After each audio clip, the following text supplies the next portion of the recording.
दोस्तों, आमतौर से आपने भारत और चाइना के बीच चलने वाली कंट्री टू कंट्री कॉन्फ्लिक्ट और एक दूसरे को पीछे छोड़ने की होड़ देखी होगी, लेकिन इस बार चीन से अकेले पंगा लेने निकल पड़े हैं एशिया के सबसे अमीर इंसान गौतम अडानी। जी हाँ दोस्तों, अडानी ने पिछले दिनों चीन के हाथों से दो बहुत बड़े इंटरनेशनल डील्स को अपने नाम करवा लिया है और चाइना को चिढ़ाना शुरू कर दिया है। इन डील्स के साथ ही अडानी अब एक ऐसी कंपनी के मालिक बन गए हैं जिसे कहीं ना कहीं वो सारे देश सपोर्ट करते हुए नजर आ रहे हैं, जिसे चाइना और उसकी कंपनियों से बहुत दिक्कत है और उन्हें लगता है कि इन कंपनी की मदद से कहीं ना कहीं चाइनीज गवर्नमेंट उनके खिलाफ साजिश करती है।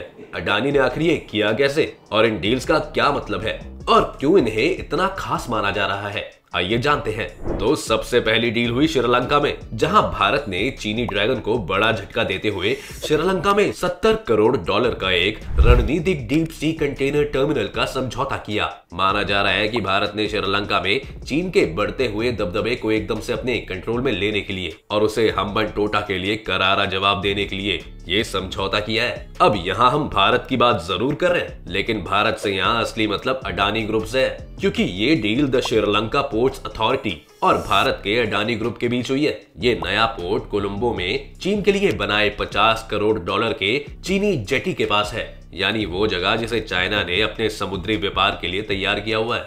ये समझौता करीब $70 करोड़ का है, जो श्रीलंका के पोर्ट में अब तक का सबसे बड़ा फॉरेन इन्वेस्टमेंट है। इसमें कहा गया है कि अडानी इस पोर्ट को लोकल कंपनी जॉन किल्स के साथ मिलकर बनाएगी। इस टर्मिनल में जॉन किल्स का हिस्सा करीब 34% का होगा, जबकि असली बॉस अपने गौतम भाई होंगे, यानी कि अडानी के पास इसकी 51% की हिस्सेदारी होगी। इसका नाम कोलंबो वेस्ट इंटरनेशनल टर्मिनल रखा गया है। ये नया कंटेनर जेटी करीब 1.4 किलोमीटर लंबा है और करीब 20 मीटर गहरा है और ये हर साल 32 लाख कंटेनर हैंडल करेगा। इस प्रोजेक्ट के पहले चरण में 600 मीटर टर्मिनल बनाया जाएगा और बताया जा रहा है कि 2 साल के अंदर पूरा हो जाएगा। करीब 35 साल बाद ये टर्मिनल फिर से श्रीलंका सरकार के अंडर चला जाएगा, यानी जितना फायदा करना है वो महज 35 साल के लिए ही है। बता दें कि श्रीलंका के लिए स्ट्रेटेजिकल बेहद अहम कोलंबो बंदरगाह में भारत को परमिशन देने की बात पिछले कई साल से चल रही थी, लेकिन फरवरी में ये समझौता लटक गया। दरअसल रूलिंग अलायंस से जुड़े ट्रेड यूनियन ने भारत को पोर्ट के अंदर पार्शियल तौर पर बने टर्मिनल को देने का विरोध किया था। वहीं श्रीलंका ने पिछले दिनों देश की बढ़ती इकोनॉमी को बचाने के लिए चीन से फिर $2.2 बिलियन का नया कर्ज मांगा था, जबकि श्रीलंका पर चीन का पहले से ही अरबों डॉलर का कर्ज है। इसके एवज में उसे अपने हम्बन टोटा बंदरगाह को 99 साल की लीज पर चीन को सौंपना पड़ा था। श्रीलंका को चीन के कर्ज के जाल में उलझते देख भारत समेत कई पश्चिमी देश परेशान थे। दरअसल इन देशों को डर है कि कहीं कर्ज के बदले एक दिन चाइना पूरे श्रीलंका पर कब्जा न कर ले।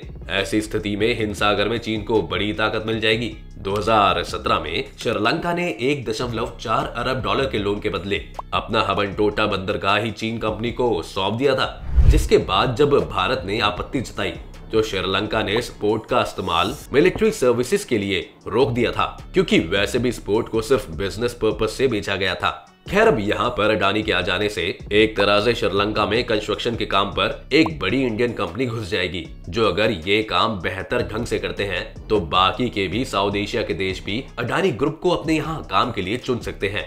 अब आते हैं दूसरी डील पर, लेकिन उसकी अपनी एक कहानी है जो कि बहुत पुरानी है, क्योंकि दूसरी डील इजराइल के एक पोर्ट की हुई है, जहां चाइनीज कंपनी के हाथों में गए पोर्ट को अडानी ने अपने कंट्रोल में ले लिया है। ये कहानी शुरू होती है साल 1918 से, जब पहला विश्व युद्ध चल रहा था। एक और फ्रांस, ब्रिटेन, अमेरिका और रूस जैसे मित्र देशों का खेमा था और दूसरी ओर जर्मनी, तुर्की और ऑस्ट्रिया जैसे देशों का। स्ट्रेटेजिक इंपॉर्टेंस की एक एक चीज पर दोनों ग्रेपलेट थे।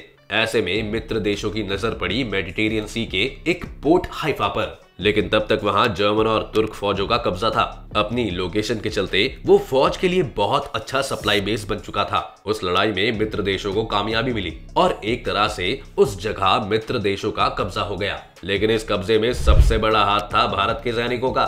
खैर, उसके बाद 100 साल से ज्यादा होने को आए, वही हाइफा है। नए दौर में तकरीबन वैसे ही ग्रुपिज्म है और इस हाइफा को एक बार फिर से अमेरिका ने ही अपने कब्जे में ले लिया है और पिछली बार की तरह ही इस बार भी इस जीत में भारत का नाम है। दोस्तों, हम जिस पोर्ट की बात कर रहे हैं वो हाइफा पोर्ट आज के इजराइल में है। 1918 में मित्र देशों ने उस पर कब्जे की योजना बनाई। तय किया गया कि ब्रिटिश फौज की 15वीं कैवलरी ब्रिगेड मोर्चा लेगी। इस ब्रिगेड में उन दिनों हैदराबाद, मैसूर और जोधपुर रियासतों के घुड़सवार सैनिक थे। वैसे यहाँ आपको बता दें कि 15वीं कैवलरी ब्रिगेड तो इसका बाद में नाम पड़ा। उन दिनों इसे इंपीरियल सर्विस कैवलरी ब्रिगेड कहा जाता था। इंपीरियल सर्विस ब्रिगेड के घुड़सवार दस्ते को हमले की जिम्मेदारी सौंपी गई क्योंकि तुरंत हमला करना जरूरी था और वहां आसपास ब्रिटिश फौज मौजूद नहीं थी। चुनौती बहुत बड़ी थी। हाइफा बंदरगाह माउंट कार्मल की तहल्टी में है। उन पहाड़ियों में ऊंचाई पर तुर्की, ऑस्ट्रिया और जर्मनी के सैनिक बैठे थे।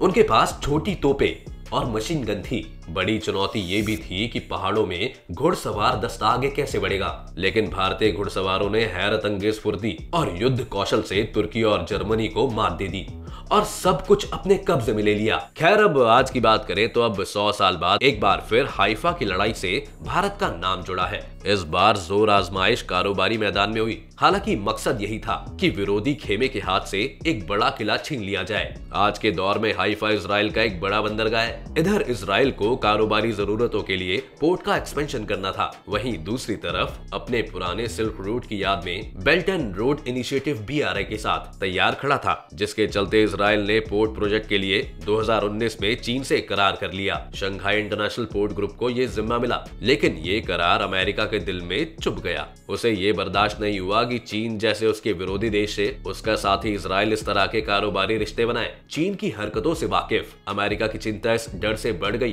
कि चीन अब बहुत करीब से अमेरिकी जहाजों के मूवमेंट पर एक नजर रख सकेंगे। यहाँ तक कि उनकी मेंटेनेंस से जुड़ी चीजें भी उनको पता चल सकती हैं। यानी खतरा जासूसी का था। चिंता उन खबरों ने भी बढ़ाई जिनमें कहा गया कि चीन यूनाइटेड अरब एमिरेट में अबू धाबी के पास एक पोर्ट में छिपाकर कोई सैन्य अड्डा बना रहा है। हालांकि वो काम बाद में रोकना पड़ा। अमेरिका का इजराइल के साथ सुरक्षा समझौता है, लिहाजा उसने इजराइल को समझना शुरू किया कि चीन के इस इन्वेस्टमेंट से किनारा करना कितना जरूरी है। इंडो पैसिफिक रीजन में ऑस्ट्रेलिया, जापान और भारत के साथ मिलकर क्वाड बना चुके अमेरिका ने अब इजराइल और पश्चिमी एशिया इलाकों में भी ऐसे ही ग्रुप पर काम शुरू किया। साल 2021 में ये वेस्ट एशियन क्वाड सामने आ गया। इजराइल, इंडिया और यूनाइटेड स्टेट्स ऑफ अमेरिका और यूनाइटेड अरब अमीरात ने इसके लिए हाथ मिलाया। इसके बनने के 9 महीने के भीतर इस साल इसकी पहली समिट मीटिंग भी हो गई। इस ग्रुप को अब I2U2 के नाम से जाना जाता है। अरब देशों के बारे में इजराइल की चिंता दूर करने के लिए अमेरिका इससे पहले अब्राहम समझौते के रूप में एक और बड़ा काम कर चुका था। फिर भी इजराइल का दिल नहीं मान रहा था कि चीन से दूरी बढ़ाई जा सकती है, लेकिन I2U2 ने उसकी रही सही चिंता भी दूर कर दी। हाइफा पोर्ट के मामले पर अब नए सिरे से सोच विचार शुरू हुआ। अब इजराइल के सामने नए ऑल्टरनेटिव भी थे। उसने हाइफा पोर्ट के प्राइवेटाइजेशन की राह पर रफ्तार बढ़ाई। टेंडर मंगवाए गए। लंबी प्रक्रिया के बाद इजराइल के गेटॉट ग्रुप और भारत के अडानी ग्रुप की बोलियां इजराइल को पसंद आई। उसने तय किया कि हाइफा पोर्ट को 1 अरब 18 करोड़ डॉलर के बदले अडानी पोर्ट्स और गेटॉट को सौंप दिया जाएगा। ये दोनों साल 2054 तक इस पोर्ट को ऑपरेट करेंगे। अडानी के पास हाइफा पोर्ट कंपनी लिमिटेड में 70% हिस्सा होगा।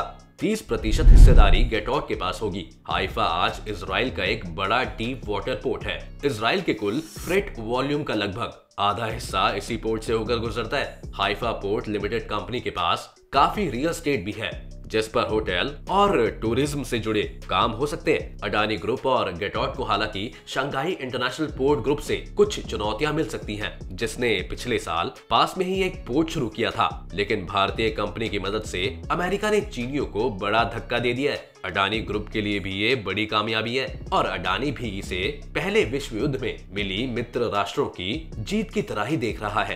खैर, इन दोनों बड़ी डील में कॉमन एक ही चीज थी कि गौतम अडानी अब भारत के तौर पर इंटरनेशनल डील में चीन के लिए मुश्किलें पैदा कर रहे हैं। इससे भारत को फायदा होगा या नुकसान? आपको क्या लगता है? हमें कमेंट्स करके जरूर बताएं। साथ ही इस वीडियो को लाइक और शेयर करना ना भूलें। और अगर आप चैनल पर नए हैं या आपने अभी तक चैनल को सब्सक्राइब नहीं किया तो चैनल को सब्सक्राइब करना और बेल आइकन दबाना ना भूलें। चलिए फिलहाल